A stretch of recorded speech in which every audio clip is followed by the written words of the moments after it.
Pessoal, eu vou falar de uma série de notícias aqui, uma série de projetos que foram aprovados ontem, que são coisas interessantes a gente saber, tá? Essas notícias, esses vários projetos foram sugeridos por João Rocha, Lucas dos Santos, Vitor Chin, Uso Capião e Costa Curta. Obrigado aí ao pessoal que sugeriu a notícia e obrigado a você que assiste aqui o nosso conteúdo. Se gostar do que a gente fala aqui, não esqueça de deixar o seu like e de se inscrever aqui no canal. E vamos lá, a primeira coisa foi, olha só, mais um passozinho microscópico em direção à privatização dos Correios. Mas veja, tem que entender também que realmente isso é complicado. Vocês sabem, privatização foi praticamente proibida pelo STF no início do governo Bolsonaro, né?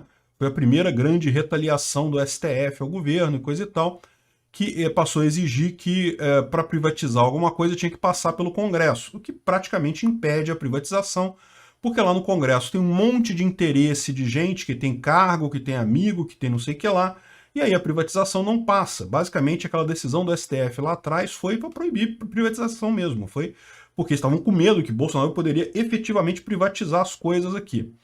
O resultado disso é que agora o processo é passo de tartaruga. Isso nunca foi necessário, tá? O Fernando Henrique, quando privatizou as coisas, privatizou simplesmente. Era o entendimento que havia na época. Mas enfim, no caso aqui, para privatizar os Correios tem que passar na Câmara. E agora eles aprovaram o requerimento de urgência para a votação da matéria do PL 591, que é o PL que propõe a privatização e coisa e tal, mas só isso, só a velocidade do processo. Não aprovou nada ainda, não está aprovada a privatização, ainda vai ter que ser discutida, um monte de coisa. Apenas a tramitação do processo será em regime de urgência.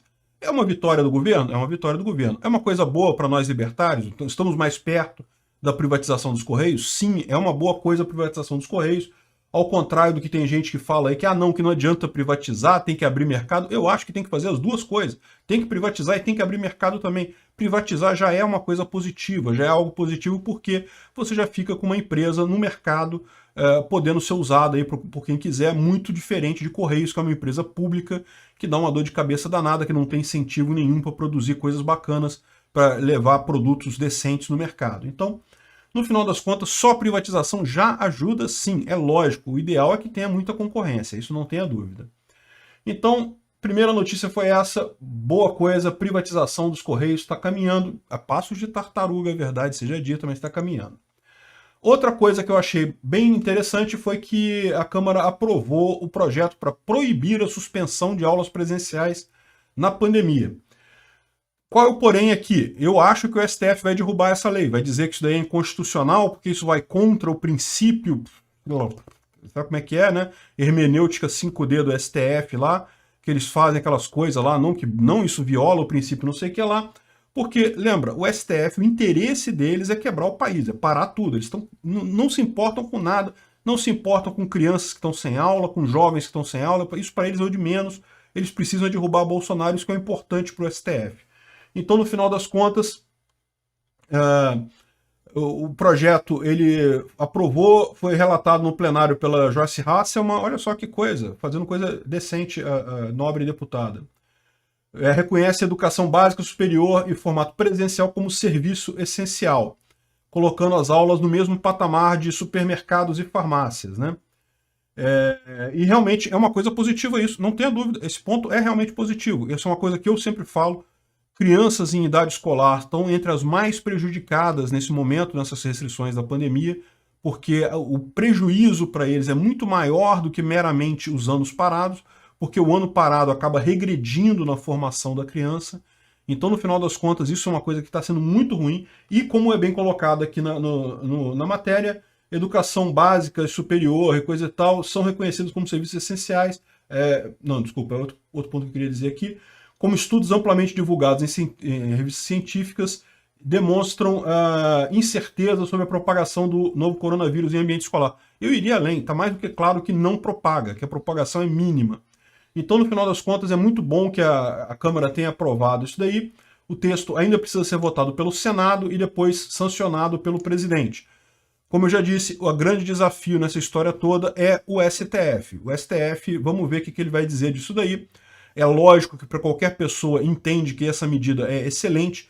ótimo, proíbe mesmo esse negócio de suspensão de aula presencial, não tem lógica nenhuma isso.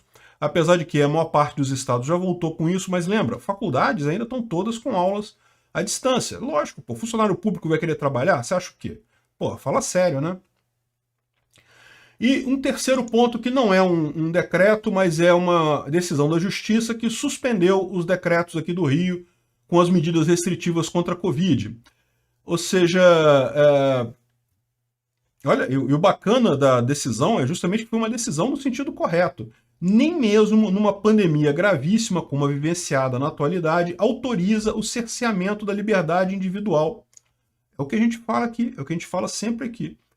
Liberdade individual, meu amigo, é o que dá a sua liberdade, é o que define o limite do Estado. Se tem uma limitação, se esse papo todo dos justnaturalistas é verdadeiro, se na Constituição tem realmente garantias de liberdade, essas garantias não podem ser contornadas. Não tem esse papo de, mas tem um princípio superior, tem um direito coletivo. Não, direito individual é acima dos direitos coletivos, tem que ser, porque ele é justamente o que dá o limite da atuação do Estado. Se você relativiza o direito individual para um direito coletivo, acabou, meu amigo, o Estado pode tudo. Então vai dizer que, não, mas nessa situação, estamos numa situação grave, podemos fazer qualquer coisa. Aí, meu amigo, é complicado esse negócio. A gente vira a ditadura, que é o que a gente está vivendo, o que a gente está falando. Essas medidas de governadores e prefeitos são ditatoriais.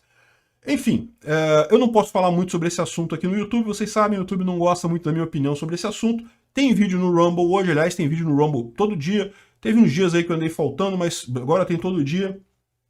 E então ela suspendeu os decretos da prefeitura, que tudo bem, meio que não estavam sendo obedecidos de qualquer forma, coisa e tal, e provavelmente vão acabar sendo derrubados por tribunais. Essa decisão dela vai ser derrubada por tribunais superiores. Infelizmente, a verdade é essa, como vocês sabem. No final vai bater no STF, o STF vai dizer que não, que tem que fechar tudo mesmo, porque o interesse do STF é só mesmo político. Então, no final das contas, vamos ver isso daqui, mas é um bom sinal saber que tem pessoas que ainda pensam, juízes que ainda julgam de acordo com a lei mesmo, com princípios de liberdade individual. Mas, é lógico, a gente tem que mostrar também o lado negativo da coisa. A gente mostrou 3 notícias bacanas, 3 coisas boas. A Lesp aprovou um projeto que obriga vacinação contra a Covid para ter acesso a transporte público. Olha que maneiro, hein? Muito bom, parabéns pelos deputados que vocês elegeram aí em São Paulo, hein? Obrigar totalmente vacina é totalmente ilógico, né? Tanto do ponto de vista libertário, quanto até do ponto de vista dispositivado. Ninguém pode obrigar você a fazer alguma coisa. Mas, como eu avisei para vocês, eles iriam tomar medidas para... se você não for vacinado, você não faz X. Se você não for vacinado, você não faz Y. Eu imaginava que, certamente, eu já falei isso para vocês antes, a questão de viagem internacional, pode esquecer. Só vai viajar internacional se você estiver vacinado. Isso daí você pode ter certeza que vai ser assim. Agora, a grande diferença seria até onde eles iriam isso no livro 1984, lá na cartilha deles, até onde eles desceriam esse tipo de coisa. E o pessoal em São Paulo foi fundo, hein? Proibiu até acesso a transporte público, meu amigo. E é isso que eu falo. Esse que é o grande erro. Porque isso daí é uma forma de obrigar a pessoa a se vacinar. Porque, por exemplo, se o transporte público for totalmente aberto, a prefeitura não fizesse concessão de transporte público, tudo bem, você podia dizer, não, se você não quer, você não usa o transporte A, usa o transporte B, só o transporte A que exige vacina. Eu acho que é direito dos estabelecimentos privados exigirem vacina se quiserem, direito deles.